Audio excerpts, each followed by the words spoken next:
It's day 187 and it's time to meet another one of my friends. So without further ado, please welcome to the screen pianist, singer and all-round dapper chap, it's Mr. Tom Carradine. Hey Paul, how you doing? Hello.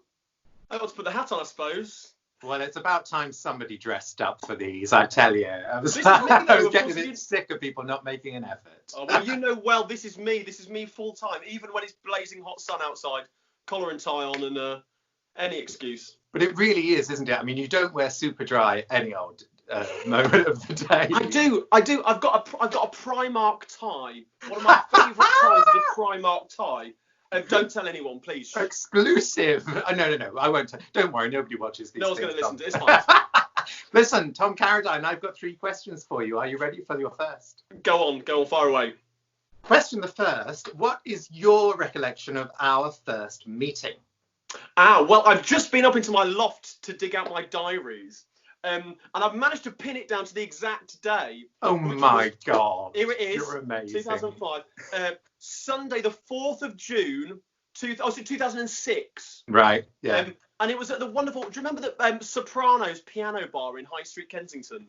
I do, and then it became called Live Lounge after a while. It but did, it was yeah. called Sopranos, yeah. Run by Sonne and her family. Lovely Sonne. Hello, Sonne. Yeah. Yeah. So yeah, and I ran an open mic night there, didn't I? Yeah, well, actually, I kind of become aware of you a bit before, perhaps a year before that, because I remember going and playing piano for a couple of acts at the Battersea Barge on Cheese and Crackers back in 2005. And I think I got the phone call out of the blue from you for that one because I'd done Cheese and Crackers.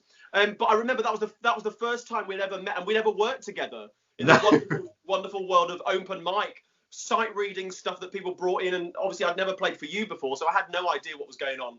But you had no idea how bad my sheet music was going, to what the condition of it was going. Oh my word, yours was amazing. I've got stories for years coming out of that sheet music that I saw over those years, both with Sopranos, but also playing, of course, with wonderful Jamie Anderson and through you at Cabaret Confidential as well. Yeah. So I've seen more sheet music than you've had hot dinners.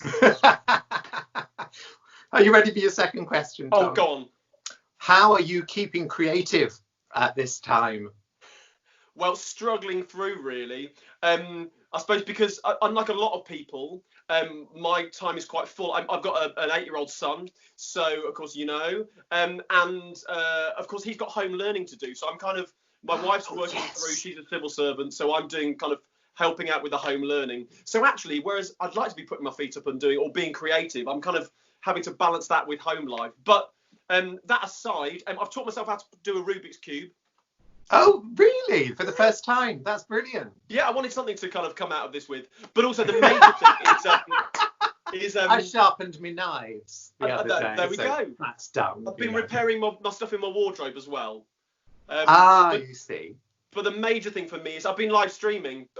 I started live streaming actually a week before the lockdown because we were in self-isolation. I had a cough and a temperature.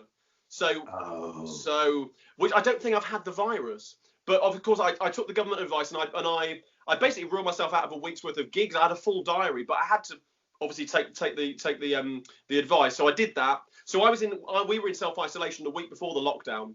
And because I've been weekly playing at Mr. Fogg's Tavern in Covent Garden with my Cockney Singalong act, I decided with a couple of hours to spare that actually that Thursday when I was at home doing nothing, that I'd go live on Facebook. First time ever live on Facebook. And I did it. And people watched. Like 700 people watched there and then. 700? I was blown away.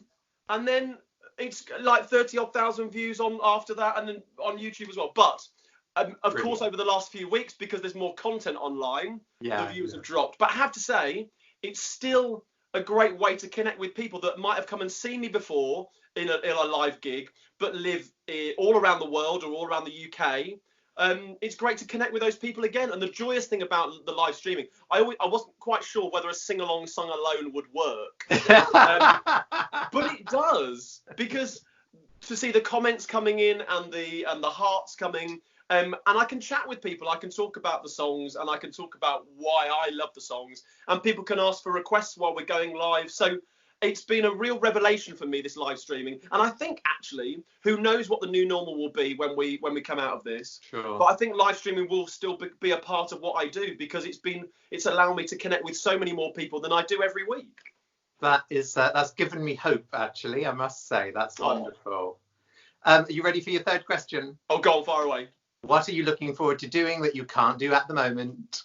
Oh, okay. Let's put work aside. I would, if we could open up tomorrow and I could be in a pub full of people with my piano, taking requests and singing songs, that I would give anything for that. But I'm aware that's going to take time.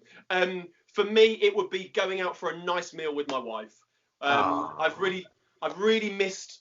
Actually, just missed eating out. I mean, I've been cooking a lot at home, which has been lovely, and we've had a few kind of takeaways and things. But just I suppose the ceremony, perhaps, of going out for, and actually also I'm a big afternoon tea fan. You probably know that. Yeah. Champagne Charlie, my stage husband, we're great fans of afternoon tea. So actually, there we go. That would be not just eating out. It would be to have a nice afternoon tea with friends, perhaps in a park. Or at home, but the ceremony of it's perfect. I can't wait. Well, I think that's the thing, isn't it? I mean, when you do something like that, you have a wash, you dress up, and if I see my husband's tracksuit bottoms one more time, I'm going to stab somebody.